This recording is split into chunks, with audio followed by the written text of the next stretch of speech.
Kalau Tuhan memberi itu gratis. Mbak, minta izin dulu. Nah, teman-teman kan penasaran seperti apa sih jimatnya? Boleh nggak dibuka? Boleh. Boleh ya? Iya, kita buka teman-teman, unboxing jimatnya. Nah, ini dia jimatnya. Ini adalah ini kayak ular. Kita putar. Fungsi masing-masing. Jadi namanya ini kuasa Tuhan. Jadi namanya ini kuasa Tuhan. Kayak ular kobra, mulutnya mirip hidup kita. Makanya kalau orang yang saya kabarkan ya, kalau orang manggil pesugihan, itu semakin hari bukan semakin kaya, tapi semakin sengsara dan melarat. Bahkan nanti anak keturunan ketiga sampai keempat, sampai ketujuh, itu kenapa dia melarat? Bukan karena kena imbasnya. Jadi harta benda, intinya kekayaan yang menjadi jatah mereka, itu diambil oleh nenek moyangnya yang hari ini mungkin dia dia ke Gunung Kawi atau kemana itu untuk mencari pesugihan. Satu hal yang sama harus tahu ya, setan itu rentenir, dia tidak akan pernah memberi gratis dan dia tidak ada satupun setan yang baik karena setan itu datangnya hanya untuk mencuri, merusak dan membinasakan.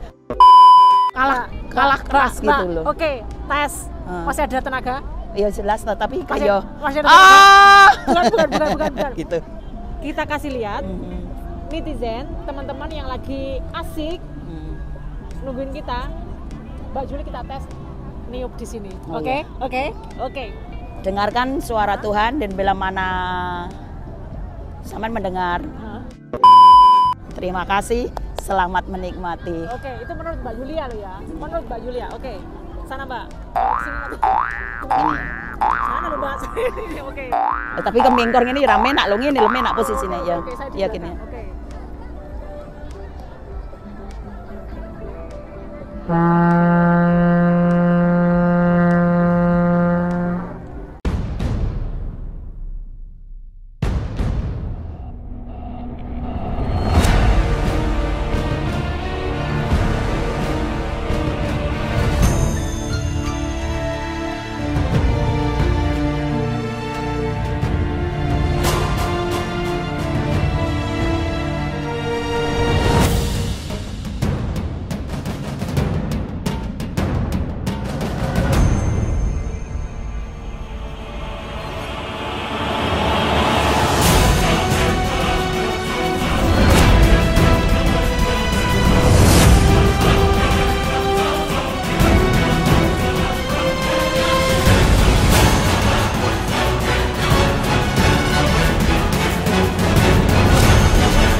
Assalamualaikum warahmatullahi wabarakatuh.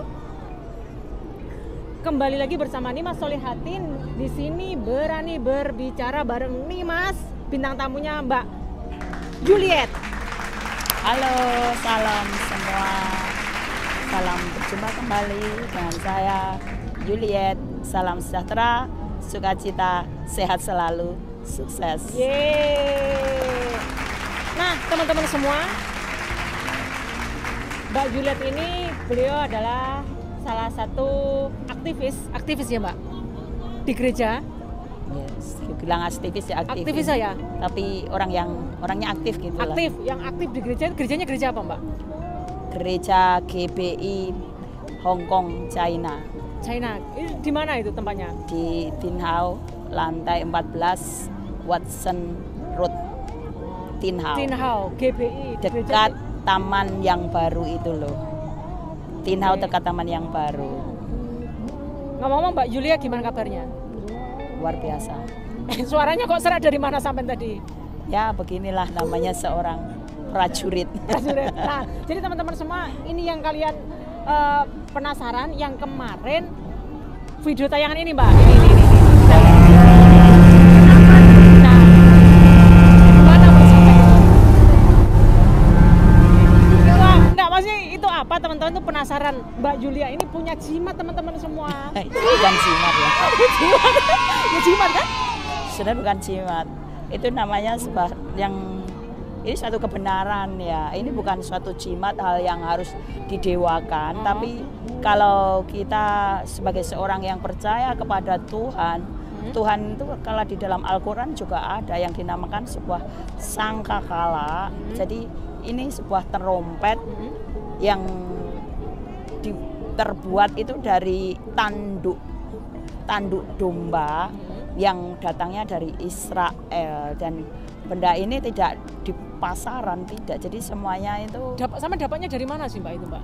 Dapatnya ya Tuhan yang kasih, karena Tuhan perintah saya untuk berperang kemana-mana, berdoa kemana-mana, dan meniup itu. Iya, jadi, maksudnya kan teman-teman penasaran, masa Tuhan, Yuli kasih ini. Dari teman saya. Nah, begitu loh, teman-teman kan bingung. Dari teman saya yang menghadiahkan ke saya sebagai jawaban doa saya, karena ya kalau Tuhan memberi itu gratis. Mbak, minta izin dulu. Nah, teman-teman kan penasaran seperti apa sih jimatnya? Boleh nggak dibuka? Boleh. A few moments later. Iya, kita buka teman-teman unboxing jimatnya. Nah, ini dia jimatnya. Nah, adalah ini kayak ular. Kita putar. Seperti ini panjang. Ini berapa panjangnya? Setengah meter, 1 meter? Setengah meteran. Ini apa sih Mbak? Domba ya? Ini tanduk. Ini tanduk.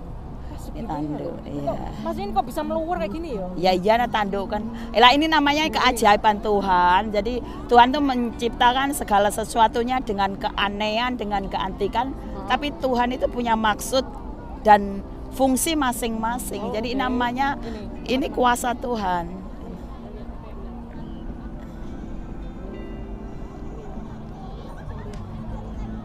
Lubangnya. Kayak ular kobra, mulutnya mirip. Mbak Juli, sampean tahu ini nggak? Ini beratnya berapa ini? Ya maaf ya nggak nimbang ya, paling ini ada setengah kilo. Setengah kilo ya? Setengah kilo lah. Nah ini sebetulnya fungsinya itu kan di trompet. Nah teman-teman kemarin pas waktu di Jogja itu kan melihat Mbak Juli di atas kapal itu mentrompet. Itu sebetulnya tujuannya untuk apa? Membangunkan yang tidur atau ya, gini. Memberikan sinyal bahwa kan. Ini loh Juliet sudah datang membawa tongkat ajaib, maaf, trompet, sangkakala. Ya. Begini ya teman-teman, ya ini namanya sebuah kebenaran yang bisa teman-teman cek di Alkitab, Injil ya, di Injil. Ini kalau kita sebagai seorang percaya kepada Yesus Kristus Tuhan, bahwa Tuhan itu memerintahkan kalau Anda seperti halnya Anda di dalam itu sebagai imam, di dalam kekristenan itu juga ada seorang imam. Tapi imam yang intinya yang di dalam kebenaran itu ada sebuah imam yang punya otoritas, yang hidupnya itu diatur oleh Tuhan, bukan diatur oleh manusia. Jadi banyak hal. Kenapa saya bisa meniup ini segala satunya tuh pertama juga harus belajar dan ada tuntunannya, ada kebenaran firman-Nya, ada ayat-ayatnya, bahwa kalau kita meniup shofar ini itu ada kebenaran firman-Nya itu bahwa yang meniup shofar ini akan menyampaikan suatu berita di alam roh. Jadi intinya kan mbak-mbak semua ya, YouTuber semua, orang-orang yang sahabat yang terkasih semua, followers semua, itu kita mengirimkan sinyal-sinyal di alam yang tidak kelihatan. Jadi bukan yang di manusia ini, di alam, karena di udara itu ada penguasa, dan penguasanya itu tidak hanya 1, 2, tapi ada tingkatan level-levelnya dan macam-macamnya. Ada yang dinamakan kalau penguasa itu dari seluruh dunia, dan kalau dinamakan penghulu itu tingkat provinsi, tingkat negara demi negara. Kalau nama penguasa itu menyeluruh, termasuk juga bisa juga Lucifer yang mungkin Anda Mbak semua sudah kenal. Lucifer itu adalah penguasanya dari setan-setan, begitu ceritanya. Itu tujuannya seperti itu. Jadi kalau kita meniup itu, yang penting kita harus punya otoritas dulu dan tidak asal meniup. Jadi ada sesuatu ritualnya, ibaratnya kalau di orang dunia bilang itu harus ada doa dan puasa. Jadi nggak bisa asal niup. Kalau Mbak Ib niup ya bisa, tapi nggak ada artinya di alam roh, di alam penguasa yang tidak kelihatan seperti itu. Jadi kehidupan ya, namanya juga orang percaya. Itu ada suatu kehidupan yang kalau Mbak orangnya yang tirakat ya, seperti kalau gitu orang bukan nepi lah, intinya orang yang berpuasa Senin Kemis, berdoa, sholat tahajud, apa itu harus dilakukan. Jadi dalam manusia roh ini pun harus kuat dan harus siap. Dan intinya ada suatu hal yang namanya kita tuh harus hidup kudus, tidak suci. Kalau di atas suci, levelnya suci itu level duniawi. Tapi kalau hidup kudus itu dalam arti ilahi. Jadi yang ilahi, jadi kita berdoa berpuasa dalam roh dan kebenaran. Harus dalam roh dan kebenaran. Mbak berdoa dalam roh. Itu biasa ngeroh. Justru sampean Mbak kok bisa kesurupan. Justru sampean berdoa mengundang roh-roh jahat, dan roh itu akan tinggal di sampean dan sampean nggak punya kuasa, jadi justru sampean diserang. Tapi kalau sampean hidup di dalam roh dan kebenaran, melakukan segala sesuatunya, berdoa, berpuasa, melakukan semuanya dalam roh dan kebenaran. Mbak itu jadi di dalamnya ini ada setiap manusia, siapapun Anda, apapun agamanya, apapun suku kepercayaan apapun, bahwa roh yang akan kembali saat kita mati nanti, itulah yang roh yang dari Tuhan. Makanya kenapa manusia seperti apapun teknologi ya, tidak akan pernah bisa itu mengendalikan roh. Karena di saat itu roh dipanggil Tuhan, maka tak ada satupun kuasa yang bisa menghalang-halangi. Dan roh itulah yang kenapa setan iblis itu suka mengingininya. Karena hakikatnya setan ya, kenapa dia begitu suka sama manusia? Karena manusia itu hanya satu-satunya ciptaan yang ada di muka bumi ini yang sama Tuhan diingininnya dengan cemburu. Karena roh kita ini adalah roh yang dari Tuhan. Jadi ini akan kembali. Ini perbedaannya, bahwa kebenaran firman itu ada roh Allah yang di dalam kita.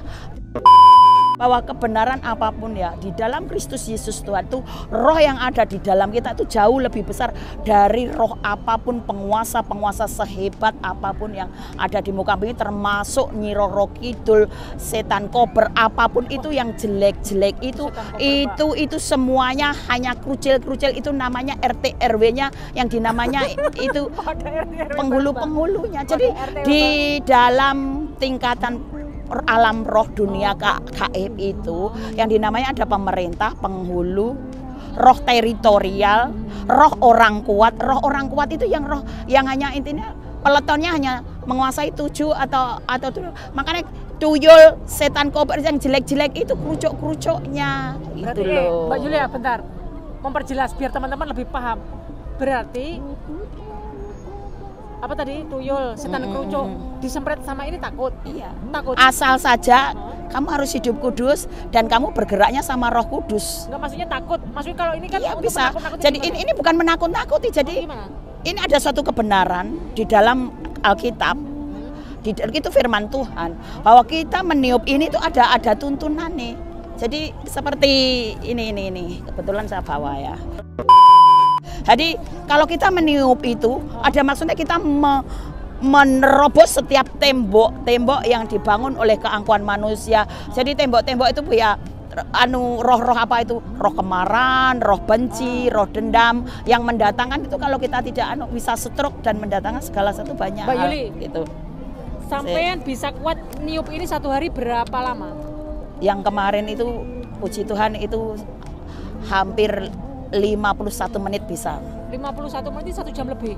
Itu enggak. Maksudnya dua kali. Berarti 2 kali. Setengah jam di posisi utara, setengah jam di posisi selatan, seperti itu. Ini. Jadi semuanya itu ada tuntunan. Ini firman Tuhan. Jadi bukan dari manusia kita, ini dari firman Tuhan yang kalau kita benar-benar kita meniupnya dan kita berdoa berpuasa. Jadi menurut agama ini sampean.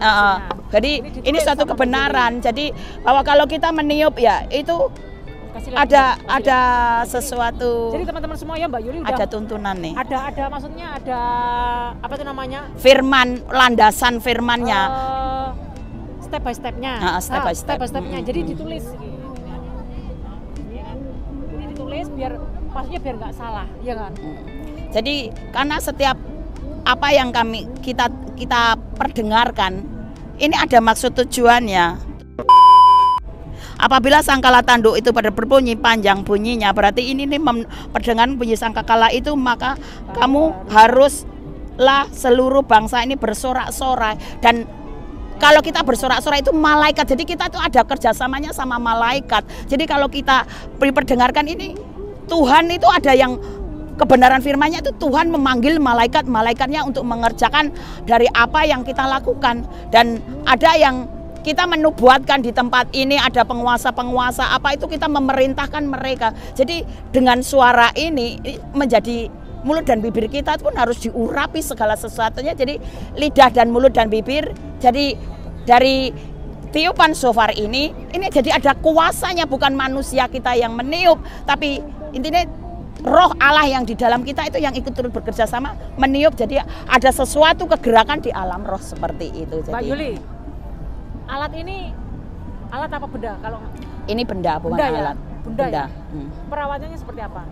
Ya, cuma dibersihkan, dijemur, aja oil, dijemur juga ya? Dijemur ya, kalau di steril nih pakai alkohol. Oh gitu ya. Itu dari temannya yang ngasih tahu seperti itu ya? Iya. Lembut sekali loh ya ini. Lembut. Minyak loh Mbak, ada minyaknya loh. Iya. Oh dikasih minyak? Iya. Jadi setiap kali dipakai harus diurapi, karena apa ya? Ada minyak kuasa-kuasa, apa? minyak sembarang, yang penting kok juga minyak jelantah gitu aja lah ya. Begitu. Jadi segala sesuatu ada namanya tindakan-tindakan profetik. Jadi kalau kita kan kita nggak bisa melihat ada kekuasa-kuasa yang tidak kita lihat. Kita nggak tahu.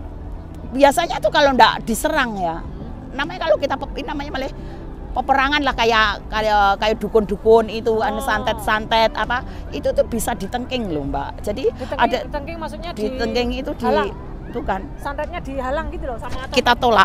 Oh ditolak, penolakan. Namanya menolak bala. Tolak bala, ya tolak bala. Kalau di dunia, orang dunia bilangnya tolak bala. Tapi kalau di dalam firman Tuhan itu kita menolak, kita menahan. Karena ada kebenaran firman ya, selama ada yang menahannya ya.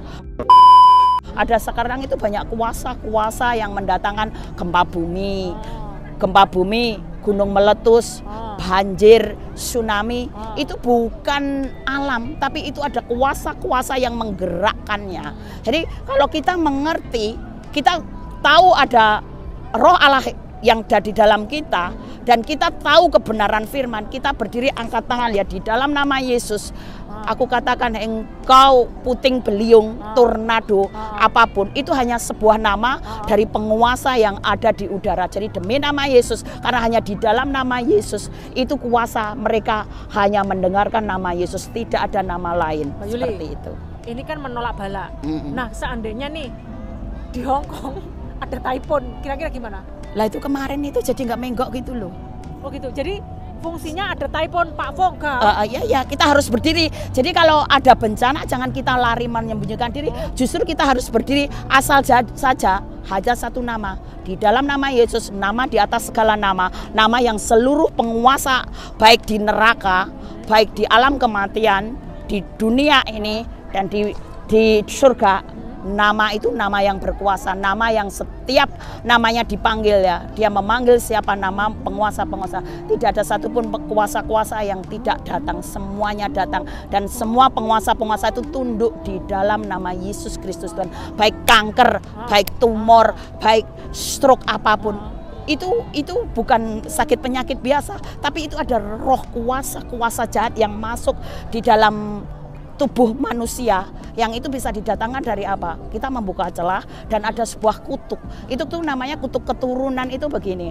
Mungkin kakek nenek kita seorang dukun, nenek kakek kita suka maksudnya manggil roh, apa itu selamatan. Maaf kata ya, ini suatu kebenaran, bukan mau mengapa-ngapain, tapi ini saya sampaikan. Selamatan itu bukan sampean itu mendatangkan keselamatan, justru sampean itu mengundang kuasa-kuasa itu untuk masuk. Karena di dalam selamatan itu ya, itu setan demi setan datang. Jadi ini makanya sampean mengundang setan reoni masuk rumah sampean.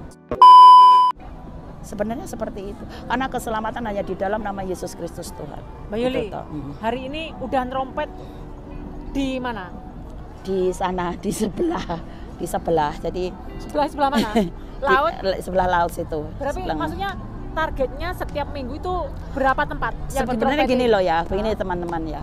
Ada tugas ini ya. Ini bukan rencana, kita nggak bisa.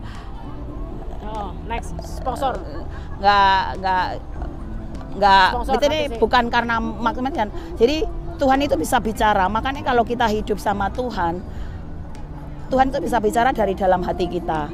Itu memerintahkan kamu ke sana. Dan kalau Tuhan memerintah, Tuhan itu bertanggung jawab, Tuhan menyediakan segala sesuatunya, dan Tuhan kasih firman sebagai patokan. Seperti hari ini, kalau kamu meniup sangkakalamu, itu akan ada sesuatu yang tembok-tembok itu harus dijebol. Bukan tembok-tembok yang kelihatan tuh, tapi tembok-tembok. Kenapa ada orang yang hidupnya itu masih utang dan utang, nggak ada habisnya, itu bisa kutuk.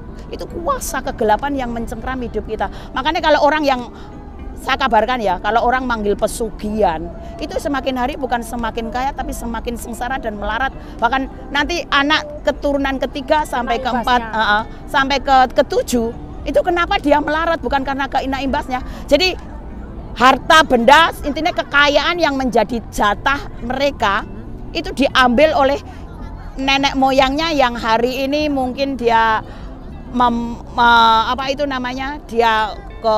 dia ke Gunung Kawi atau kemana itu untuk mencari pesugihan. Satu hal yang sama harus tahu ya, setan itu rentenir, dia tidak akan pernah memberi gratis, dan dia tidak ada satupun setan yang baik, karena setan itu datangnya hanya untuk mencuri, merusak dan membinasakan. Tidak ada setan yang baik. Satu hal kembali lagi, jangan menyembah setan. Kalau sampean menyembah setan, sampean akan menjadi setan dan menjadi antek-anteknya setan itu. Jadi intinya saat sampean tanda tangan, sampean mengambil pesugihan itu, exactly sampean menyerahkan seluruh hidup sampean sampai 7 keturunan itu under setan. Jadi hidup sampean tidak akan pernah bahagia, apalagi kaya, tidak akan mungkin. Seperti itu informasinya. Jadi ini suatu kebenaran ya, mungkin mengagetkan, tapi kiranya Anda menerima dengan akal sehat dan dengan hati yang pikiran yang jernih, bahwa hanya satu penguasa, Yesus Kristus, itu sanggup melepaskan. Kalau Anda melihat kesaksian bagaimana seorang ustadz yang hebat, Saifuddin Ibrahim itu saja, kenapa dia begitu, kenapa Muhammad KC seperti itu imannya sampai dia mau menderita, mau disiksa, itu hanya karena di dalam Kristus Yesus ada kehidupan. Jadi kematian itu tidak menakutkan di dalam Kristus Yesus, begitu. Mbak Yuli, lokasi mana yang targetnya masih dalam inceran, belum ke sana, belum kesampaian, targetnya kemana aja lagi untuk meneriup ini? Ini rencananya kalau Tuhan mengizinkan ya, tahun depan saya mau ke Satin. Oh, ke Satin yang di taman itu bukan? Pokoknya di banyak di sana berhala-berhala situ. Oh, daerah Satin, patung 1000. Melu gitu, tapi nggak tahu kapan, tapi Mbak, itu sudah ditaruh sama Tuhan. dalam satu hari menerompet kurang lebih 51 menit ya? Ya 1 jam kurang? Ya, karena ini suatu... Enggak, 1 jam kurang? Ya karena gini ya, kita deklarasi, perintah Tuhan setelah deklarasi itu 13 shofar, jadi suatu seolah dimeteraikan gitu. Oke. Menghabiskan berapa liter air? Ya enggak sih, karena saya sudah terbiasa mau, jadi makanya Suaranya seraknya tuh gimana ya, ini suatu kebenaran ya. Kalau kita memuji menyembah benar-benar serius dalam roh ya, itu suara itu apa namanya, mic itu tuh suara satu bisa menggema. Dan mereka tuh bisa kalah keras gitu loh. Oke, tes. Masih ada tenaga? Iya jelas, tapi kayak bukan. Gitu. Kita kasih lihat netizen, teman-teman yang lagi asik nungguin kita.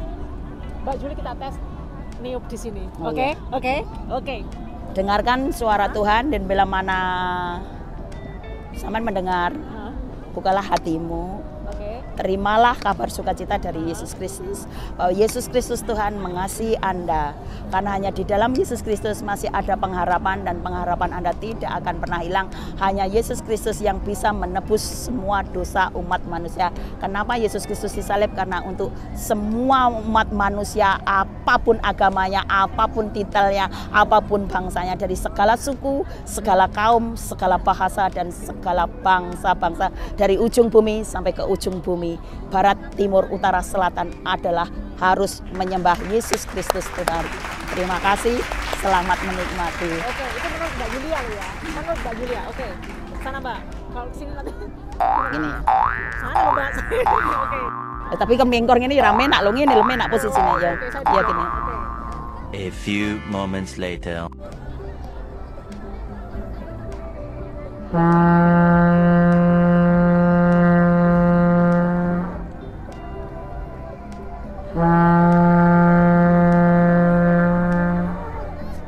Oke kan?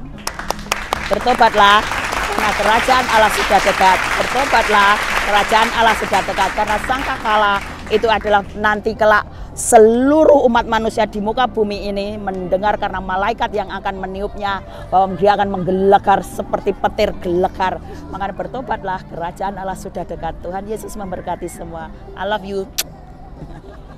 Luar biasa. Jadi teman-teman semua, Mbak Yul cuma tak kasih uji coba sedikit aja, soalnya suaranya sudah dari pagi. Tadi kegiatan di gereja, habis itu nerompet di lokasi pojok sana sama pojok sini. Next time mungkin kita akan collab lagi lah di Mbak Yulia ya. Terima kasih. Mbak Yulia, terima kasih sudah mau hadir di Berani Berbicara bareng Nima Solihatin. Semoga sehat selalu. Yes. Salam sukacita, damai sejahtera, sukacita yang melampaui segala akal akan memerintah, memelihara hidup Anda dan seluruh keluarga Anda atas usaha, pekerjaan, rumah tangga, cita-cita, bahkan masa depan Anda. Kalau Anda percaya kepada Yesus Kristus, diberkati berlimpah-limpah-limpah. Haleluya, amin, terima kasih. Tuhan Yesus memberkati, I love you. Oke teman-teman semua, sampai di sini di video kali ini bersama Mbak Yuliet. Next time kita akan bertemu di collab di yang akan datang. Sampai di sini dan tunggu di podcast Nimas berikutnya. Assalamualaikum warahmatullahi wabarakatuh. Tuhan Yesus memberkati. Terima kasih. Dadah.